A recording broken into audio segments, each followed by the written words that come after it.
All right.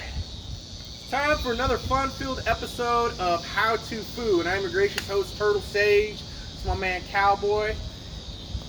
We are here to demonstrate a fun-filled technique that he is not fond of because he does not like a certain animal, an animal that in the art of Taiji Chuan, it descends from Taiji Chuan, is descended from the snake.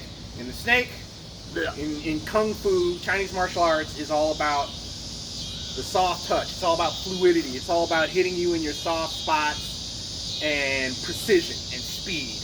And being gross. Yes, Being slimy. Gross. So this is the animal you do if your martial art uses a lot of chi. So for a shout out to my Wing Chun guys out there, Bagua, Wudang, all those guys. Taiji Chuan. Snake is one of our biggest animals. So I will show you this move is called White Snake Sticks Out Tongue. Right? So for my Naruto fans out there, Orochimaru would love this move. Right? So how it goes, bring one hand down like you're doing cloud hands. Right? One hand down, one hand comes up. And so you can make fingers, basically making a spear hand. And it's coming up and you're having body alignment. And you have the waist rotation. So in combat, what that looks like, so like say if we're doing push hands, right? So you got one hand, right? One hand he pushes, right? That's what that looks like. Yeah. Right. Go up into the throat. You can go up into the nose, the throat. It is basically taking advantage of the center line theory. It's okay. He's a very popular guy. He's got a phone call, whatever. It's good. If you're real short, get him in the groin. Right? But I suggest stick with the center line theory, for beginner purposes. Nose, eyes, throat, solar plexus. And since we just ate, it can be exceptionally brutal. If you've seen the movie The Grandmaster, Ip Man hit his opponent and they vomited. He's like, hey, you want to wait? Because this could get bad. Well, yeah, same concept, right? So you saw push hands, right? So from here, also, if you're like, let's say if you're boxing, right? So if he jabs with this hand, right, high guard, come in, uppercut to either of the spots that I mentioned, right? Mm-hmm. Okay, so there's that one. That's simple. You high guard, right? You can even slap it down, boom, boom, right? Mm-hmm. Or you can keep your guard up and just kind of what they call not negate it, but jam him up. So he's jammed, right? Mm-hmm.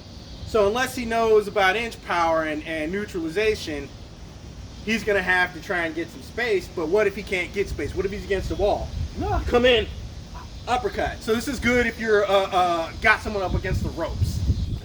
All against the wall. Yes. If you're in the octagon.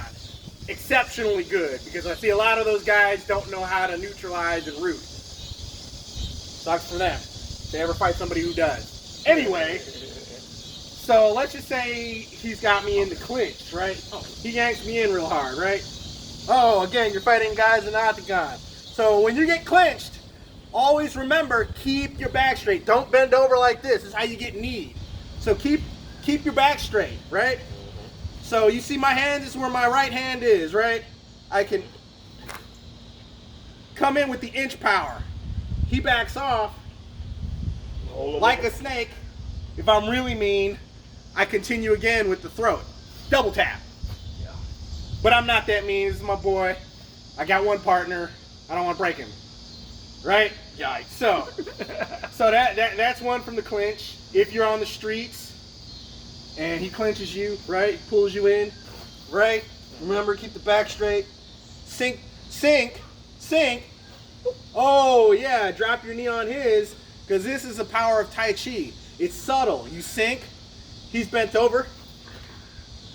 Drive your knuckles That will hurt. or your thumbs. Your Bokushin. This is called Bokushin thumb. Look at this. See, like you're almost making a thumbs up. You drive that into their soft spot. This is ninjutsu, right? So it's modifying the spear hand. It's a modified spear hand, but like, oh, hey, thumbs up, buddy. So you got that from the clinch. So let's say if he grabs your collar, right? Oh, yeah. Right? So from here, so you grab, he blocks, come down. Snake creeps, or not snake creeps down, snake sticks out, white snake sticks out tongue. It's chin-na. Chin-na. You can turn that into a sweep. So, right, you've got a sweep, you've got uppercut, you've got joint locks, you've got hit him in their pressure point and turned it into a throw. So I'll demonstrate that, right? So he throws a punch, right? So I step out. This is ninjutsu, right? Keep him off of me. Come in, hit him with the hook. Come down. Hit him with the thumbs up or hit him with the spear hand. Continue it. Oh, okay. Turn it into a throw. Yeah, this is a very brutal move, but it takes advantage of your ability to have body alignment. So your knee lines up with your elbow, and you push off from the ground, and you turn the waist. Yep. I see a lot of folks in fighting who just throw punches like this and just rely on muscle. That's a horrible idea. You gotta have body rotation and body alignment.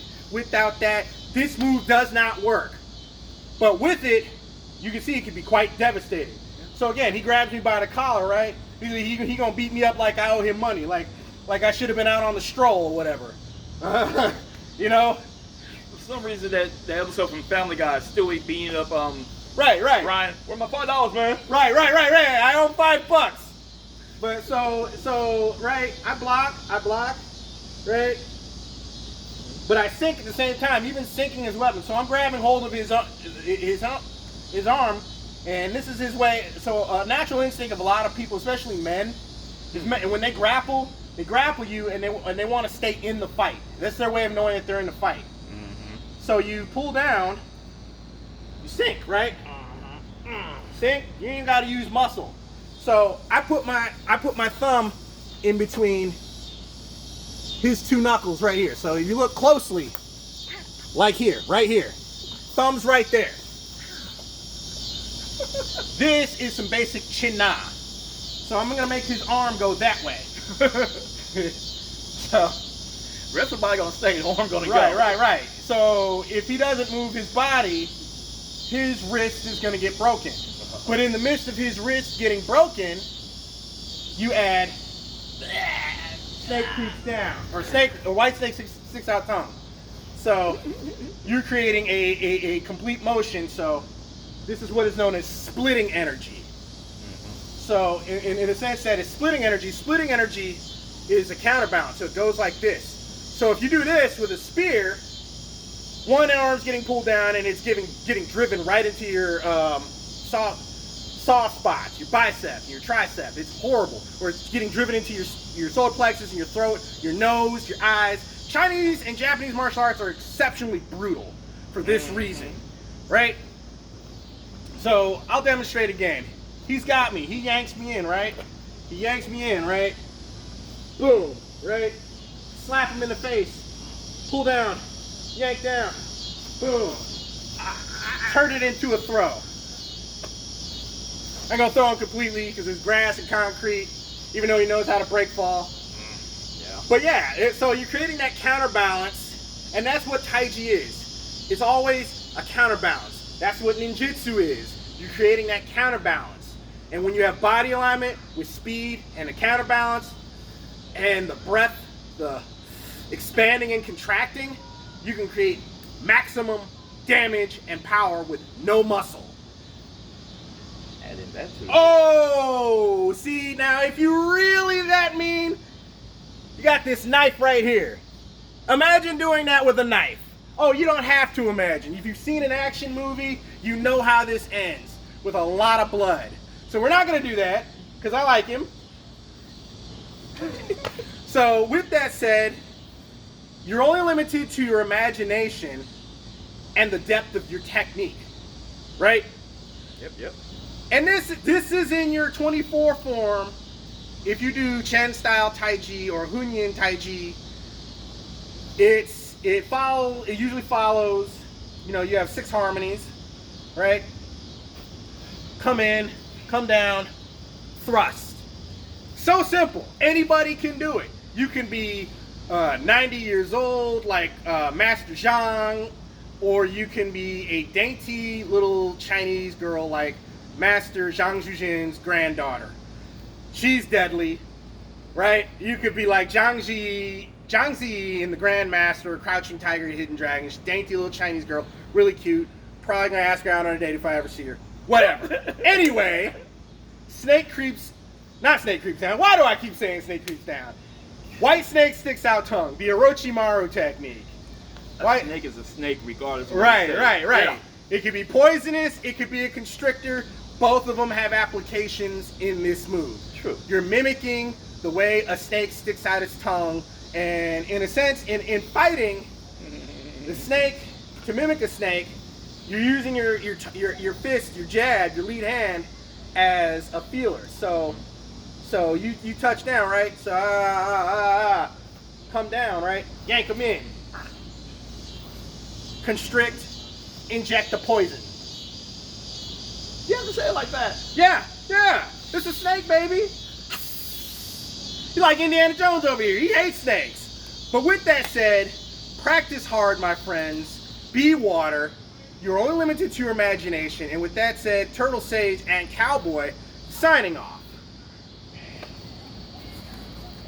Snake sucks.